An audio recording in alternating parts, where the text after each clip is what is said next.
I still remember the lawyer's voice, calm, clipped, utterly indifferent as he read out the will in that echoing office filled with too many expensive suits and not a single heart that remembered mine. To the first son, Jacob, we leave the primary estate on Sycamore Hill, appraised at $825,000. The words hit me like a quiet explosion. My ears rang, but not from shock, from the confirmation. It wasn't sudden. No, this betrayal had been seeded for years, fertilized with favoritism, watered with cold silences. But still, when he turned the page and said, to the second son, Elijah, we leave the secondary property, the cabin off Route 12, I felt something in me sink. The secondary property was a broken box of rotting wood, hidden behind a slope of dying pines, with plumbing from the 60s and a roof that moaned louder than the wind. That wasn't an inheritance, it was an insult carved in oak, and yet, I didn't speak. My brother, Jacob, leaned back with the smugness of a man who always knew how things would turn out. He didn't look at me. He didn't have to. The room grew still. No one looked up. Not the lawyer. Not the assistant with the shaking clipboard. Not even the family friend who once cradled me when I broke my arm at 6. I suppose wealth makes people forget the wounds they used to heal. I sat there with my hands folded, staring at the floor, wondering how a lifetime of being the quiet one, the loyal one, the one who stayed behind when Dad got sick, could all be dismissed with a single sentence. I had wiped vomit off bathroom tiles.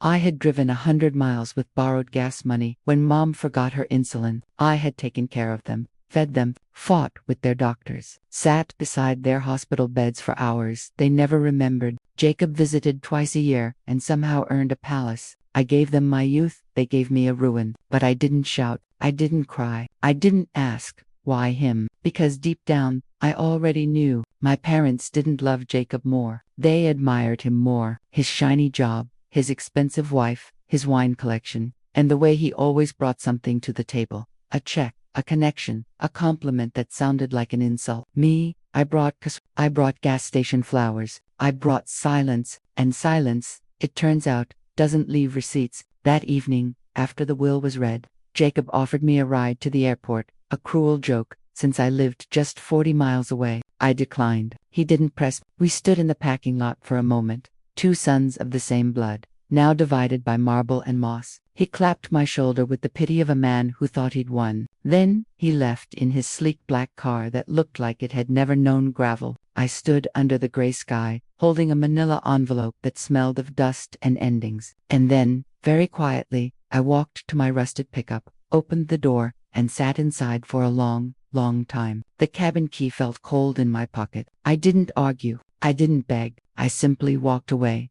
The cabin wasn't always broken. That's what hurt the most. I remembered when my father first bought that land, 5 acres of rough soil, sharp with pine needles and crickets that screamed louder than our arguments ever did. He had called it an investment, but it had been more like an escape. Back then, we'd load up the old station wagon with tools, coolers, and cans of paint, pretending we were pioneers instead of a struggling middle-class family chasing stillness. The structure was just a skeleton then, no doors, no plumbing, only beams and a promise. I helped him lift every plank, even when my hands blistered. I watched my mother sweep dust from the corners like she was tending a nursery. We ate sandwiches on the porch before there was even a porch. We laughed when the raccoons stole our marshmallows. It was never a mansion, but for a while, it felt like home in the truest sense. Built, not bought. I had my first kiss under those trees. I failed my driving test in that gravel road that curved like a question mark. I watched Jacob leave that house in a suit that didn't fit and never came back except for holidays where his smile was tighter than his tie. The years passed, and I was the only one who kept returning to fix the pipe that burst one winter, to trim the weeds that climbed the windows, to wipe away the mildew that crept like forgotten birthdays. When Dad got sick, he stayed there once, for peace and quiet. I made soup in the same kitchen where Mom once taught me how to stir without spilling. He didn't say much, just stared out the window like he could see his youth hiding behind the fog. When he died, the cabin became mine by effort, not by paper. But they didn't remember that. In their eyes, it was just the backup plan, the afterthought. Jacob had always mocked it, that old thing, he once said during a barbecue, laughing as he sipped his expensive scotch. But he never saw what I did, the nail I hammered at 12 that still held the same picture frame, the crack in the ceiling shaped like a question I never dared to ask. So when I drove back after the will was read, The trees seemed taller, but colder. The driveway was half swallowed by earth. The door creaked like it had forgotten how to greet me. Inside, the walls held ghosts, not the kind that haunt, but the kind that remember. I stood in the middle of that rotting floor, and I could still hear Mom's humming in the kitchen, Dad's footsteps on Sunday mornings, my own childish laughter echoing faintly against time. The curtains were yellowed, the air was heavy with dust and memory, but beneath the decay, the bones were still strong, like something waiting to be rediscovered, not discarded. I placed my hand on the wall, not to test it, but to reassure it. "I'm still here," I whispered, unsure whether I meant it for the cabin or for myself. And as I unpacked the small bag I brought, just a blanket, a journal, and an old photograph, I realized no one would come looking for me here. Not Jacob, not the lawyer, not even the memories. The silence was mine now. The home they forgot I built, it didn't forget me. It used to be filled with love. Now it only remembered me. There's a certain kind of exhaustion that doesn't show in the body. It lives in the soul, where time and memory overlap like bruises never allowed to heal. I had spent most of my adult life giving, not in grand, headline-making ways, but in the small, invisible acts that never make it into speeches or eulogies. I was the one who stayed behind when Jacob chased degrees and promotions. When our mother fell down the stairs, it was me who slept on the floor beside her hospital bed for 3 nights. When Dad's memories started to fade, it was my name he forgot last, not because he loved me most, but because I was the one who stayed long enough to be remembered. I gave them my 20s, while Jacob traveled with his loud laughter and louder business cards. I stayed home, clipping coupons, canceling dates, letting dreams decay like bread in a forgotten drawer. I paid bills with money I didn't have, fixed leaks I didn't cause, and carried their shame when neighbors whispered that Jacob had made it, and I had not. I watched Jacob buy a luxury car at 29. I bought our father a walker and lied to him about its price. I funded Mom's medication the year Jacob bought his wife a diamond bracelet just because. I never asked for anything back. Not then, not now. But I did think they saw me, that somehow, all these moments stitched a kind of love too quiet for words. I remember Jacob's wedding. He hadn't invited me as a groomsman, but I still stood in the back, sweating in an ill-fitting suit, smiling as if I belonged there. When he tossed the bouquet, I caught it. People laughed. I didn't. Then came his children's birthdays. Every year, I mailed gifts I couldn't afford. I remember his son, Andrew, once calling me Uncle Elijah on a FaceTime call. I held on to that like a borrowed heartbeat. I was there for every funeral, every forgotten anniversary. I kept their secrets, defended their choices. I let them shine even when it dimmed me. I taught myself to be proud of being invisible. That was the cost of loving them. But the betrayal didn't come all at once. It came quietly, in things unsaid, in eyes that no longer met mine, in favors that stopped being returned. The will was just the final punctuation in a sentence written over decades. When they left me the broken cabin, they didn't just forget me, they erased me. All the years I gave were measured and found worthless. And the worst part, they weren't even sorry. Not a flicker of guilt in their eyes, not a pause in their breath. They truly believed I had received what I deserved, a shack for a shadow. That night, I sat in that creaking chair by the broken fireplace, holding a photograph of us as kids, Jacob grinning with missing teeth, me holding a toy hammer, our parents behind us, beaming with pride. I wanted to burn it. Instead, I placed it back in the drawer, because even my anger couldn't erase the truth.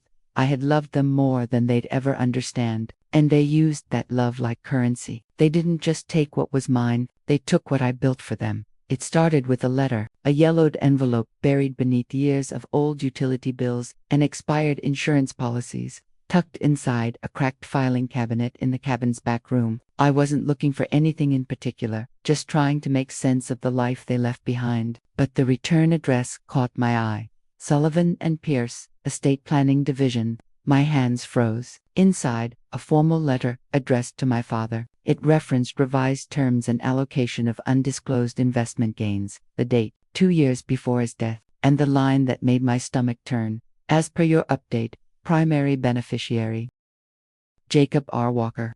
I stared at it for a long time. It wasn't just a decision, it was a plan. The betrayal hadn't come from oversight. It had been crafted, signed, sealed, quietly, legally, ruthlessly. That night, I lit a fire in the hearth for the first time in years, and began pulling out every file, every receipt, Every old account statement I could find, there were gaps, numbers that didn't line up, accounts I had never known existed, all mysteriously drained over the last few years. One in particular had my name on it, a joint trust my father opened when I was 17. I had assumed it was long closed, but it wasn't. It had been accessed, and not by me. The signatures on the withdrawal forms looked close, but not exact. I flipped through the pages, bile rising in my throat. Forged, my own father's name, overwritten, mimicked, and below it, Jacob's. My hands trembled, not from rage, but from clarity. This wasn't an accident. This wasn't grief-induced confusion or sibling rivalry. It was theft. Quiet, careful theft that stretched across years like ivy, unnoticed until it choked the foundation. I dug deeper, contacted the credit union manager, where the accounts had been closed. A woman with tired eyes and a soft voice told me she remembered Jacob. He said he had power of attorney. She said he brought papers I never saw. I didn't ask how he convinced them. I already knew the charm, the suit, the confidence of someone who never expects to be questioned. I requested copies. They came 2 days later. When I opened the envelope, the forged permission forms looked as clean as confession. And then, the final piece. I found an old voicemail on my mother's disconnected phone. A message left by Jacob, never played. His voice, casual, like betrayal, was business. Hey, I need you to sign the revision and just send it back to Sullivan's guy. Don't tell Eli. It'll just stress him out. He doesn't understand these things. My chest went still. That's how they saw me. The loyal fool, the soft one, the shadow. I closed my eyes, and for a moment, the silence screamed. Everything I had loved,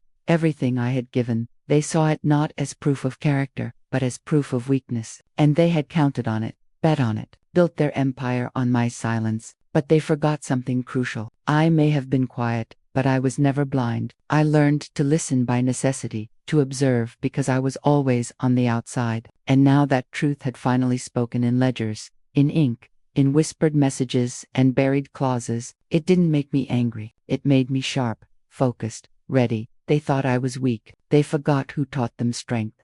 The fire didn't burn in rage. It smoldered with purpose. After days of digging through lies, I no longer trembled. My hands were steady. My breath was even. The pain had crystallized into something sharp, and I held it like a scalpel, not a weapon. That night, I poured myself a cup of black coffee in the same chipped mug my mother once favored, and then I opened my old leather notebook, not the kind for poetry or plans, but the kind I used in the days when I managed logistics for small-town construction crews. I'd once juggled vendors, permits, and city inspections with the flick of a pen and a glance at the weather. They forgot that part of me, the man who made chaos obey. I flipped open my ancient flip phone. Yes, I still had it, and scrolled until I found the number. Ruth Salinger, my mentor, the first attorney who ever taught me how to read between the lines of contracts and human behavior. She hadn't heard from me in 15 years. When she picked up, I said only 4 words. I need your mind. She didn't ask why. She just said,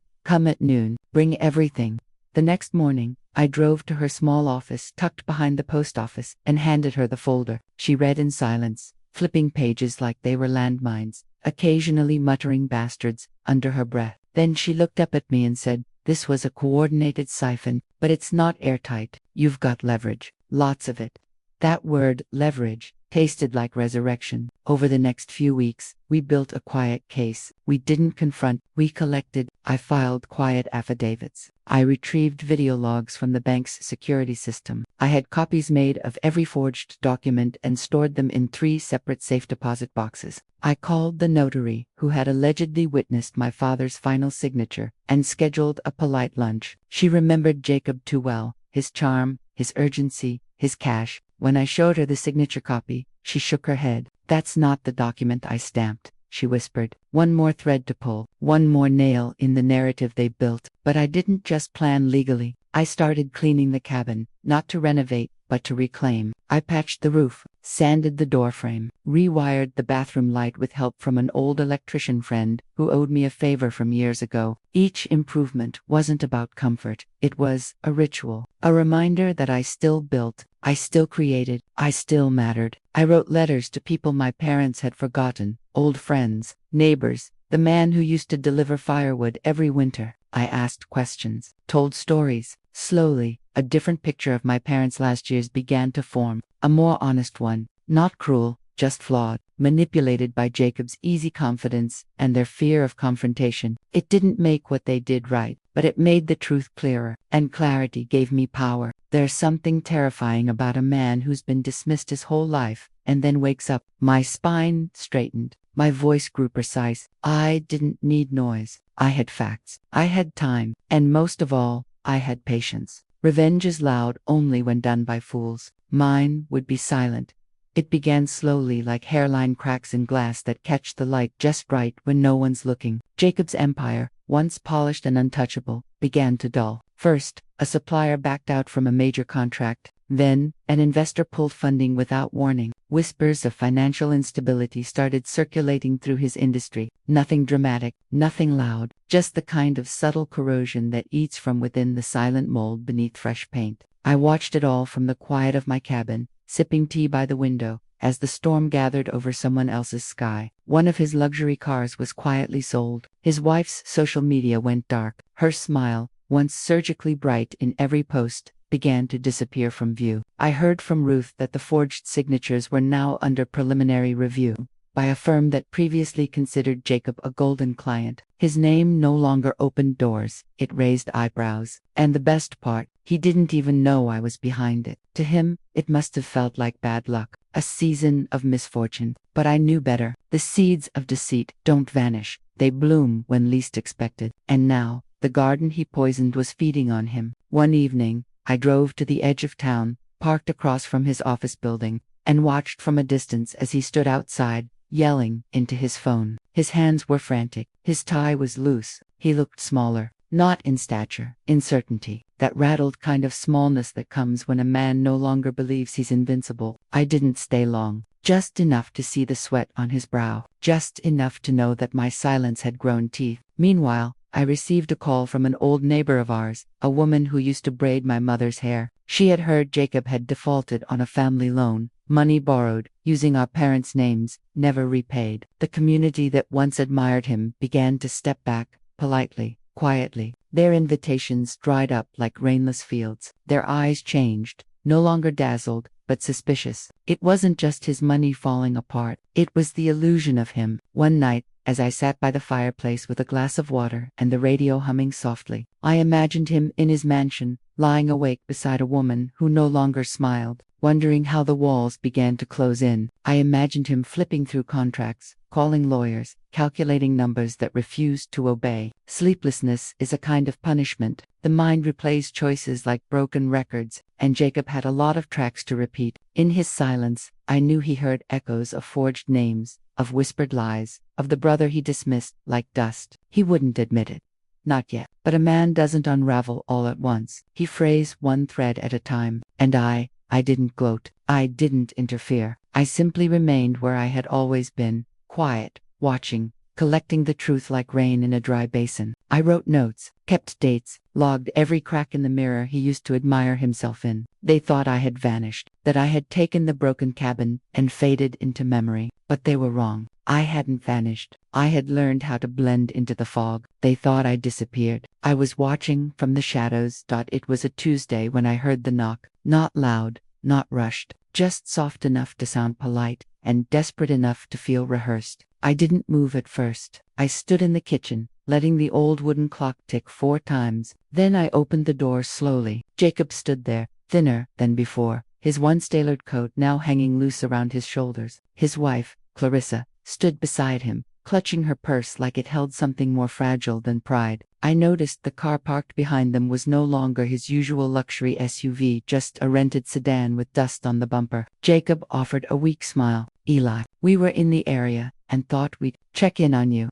I didn't answer, just stepped aside, let them enter without invitation, the same way silence lets guilt walk in. Clarissa glanced around the cabin like she'd expected cobwebs and smelled candles instead. Jacob took a seat without asking, but I noticed how slow he moved, like he didn't know where he belonged anymore. The place looks better, he said, his eyes tracing the freshly sanded walls, the lit fireplace, the clean windows. He paused. You've done well, Elijah. His voice cracked at the edges. I sat across from them, no smile, no words, Just stillness, the kind of stillness that forces the other person to keep talking. Clarissa cleared her throat. We heard about some paperwork, the estate, some things may have been misinterpreted. Her voice was dipped in sugar, but her eyes flickered, the kind of flicker that comes when someone rehearses lines and forgets their order. Jacob leaned forward. We were hoping we could talk.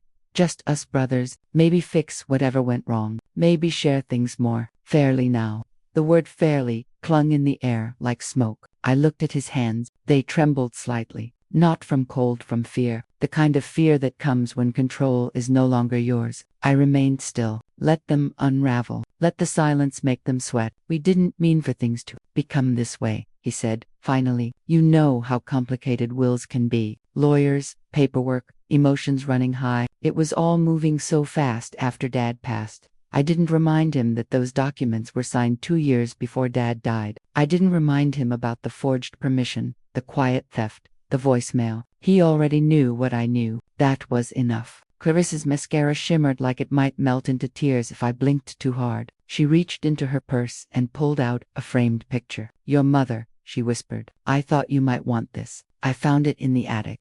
She placed it on the table like a peace offering. It was my mother holding me at age 6. The only picture in existence where she was laughing without restraint. I didn't touch it. Jacob sighed. Look, Eli, we need your help. Things aren't going well for us right now. If there's a way to reset things, maybe move forward as family, we'd like that.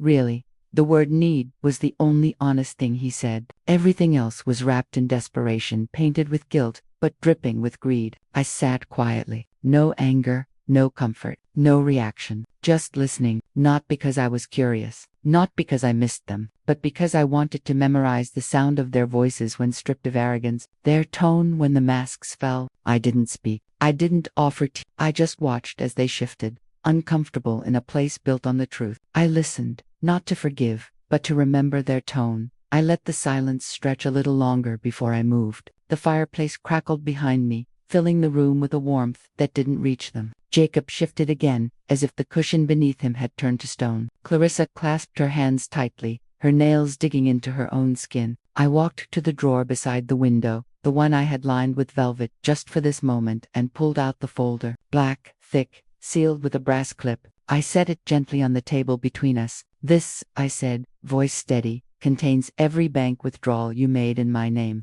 Jacob's lips parted slightly, like he wanted to interrupt, but I held up a hand, not to silence him with force, but to make it clear I hadn't finished. Here's the withdrawal form, I continued, sliding out a copy, your signature, and my forged one. Notice how the loop on the H in Elijah doesn't match mine. I placed it in front of him like a surgeon placing an X-ray before a diagnosis. Clarissa blinked too fast. Her fingers tapped the picture frame on the table like a nervous metronome. I reached again, into the folder. This is a letter from Sullivan and Pierce, confirming your request to change the estate beneficiary without notifying me. Date stamped, witnessed, filed. The edges of the paper were sharp. I watched as Jacob glanced at it, then away, like looking directly at his own reflection had become unbearable. And here, I said softly, pulling out a small device, is a voicemail from your call to Mom, asking her to sign the revision quietly. Don't tell Eli, it'll just stress him out. Your words.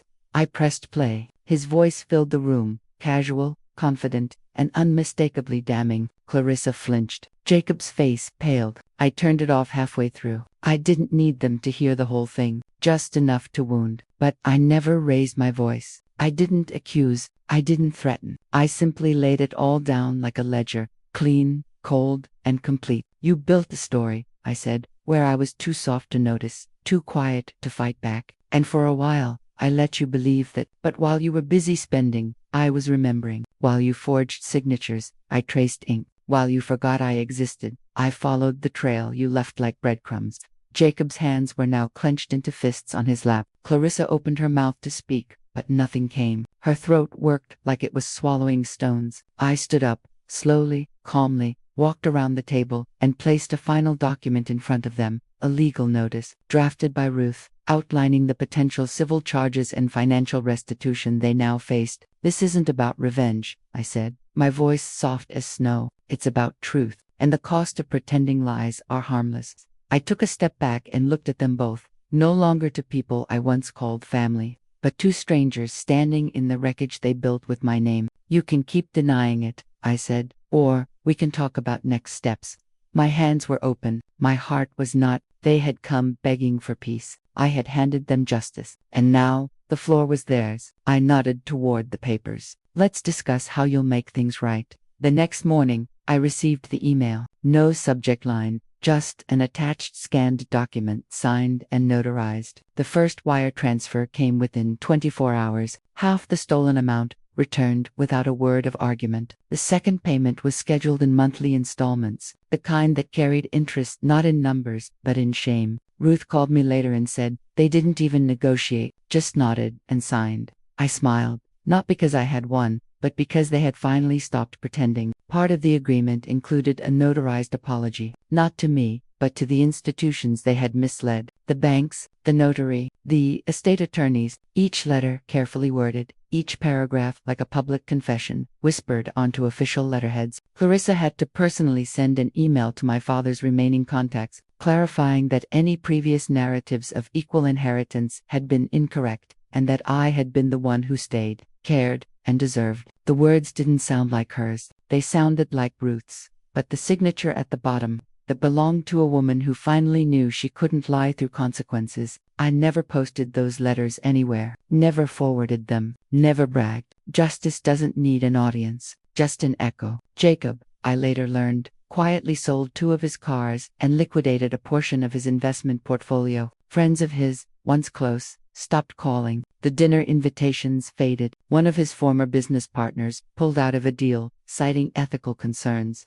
He still had money, but he no longer had image, and in his world, image was everything. I never confronted him again, never stood face to face with him after that day in the cabin. He sent everything through lawyers, all polite, all silent, but I knew what it cost him to kneel, even on paper, and I knew he would never forget it. Clarissa attempted one final message, a soft-voiced voicemail about healing the family and rebuilding from this. I deleted it halfway through, not out of cruelty, but because it was never about rebuilding. Some things aren't meant to be repaired, just understood. I spent those days walking the edge of the property line, boots crunching frost underfoot, the wind whispering through the pines like they remembered what the walls had heard. I wasn't angry anymore, just aware of the cost of silence, of the weight of loyalty, of the price of pretending blood guarantees kindness. I didn't want revenge. I didn't seek to see them suffer. I only wanted the record corrected and the page turned without fingerprints that weren't mine. One evening, I sat beside the fire,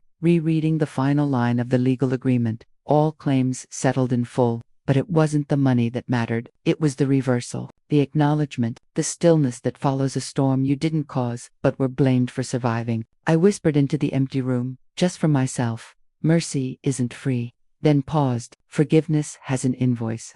And for once, everything felt balanced. They paid in silence, not money. Mornings are different now, softer somehow. The kind of quiet that doesn't feel empty, just honest. When I wake, the sunlight filters through the thin curtains like a whisper, touching the wooden floor in long, golden lines. The cabin no longer creaks in protest. It breathes with me. The wind outside carries no warnings. Only the scent of pine and the rhythm of old leaves brushing past the porch like memories passing gently through time. I make my coffee slow now. No need to rush. I take it to the back porch and sit wrapped in the same wool blanket my mother once folded over her knees during cold winters. It still smells like cedar and something almost like forgiveness. Across the yard, the small vegetable patch I planted out of boredom has started to bloom. Green shoots stretch up toward the sky like they believe in something again. I don't keep a clock in the cabin anymore. Time passes differently when there's nothing left to chase, and no one left to prove anything to. Yesterday, I took a walk to the old cemetery on the edge of town. The path there is lined with cracked,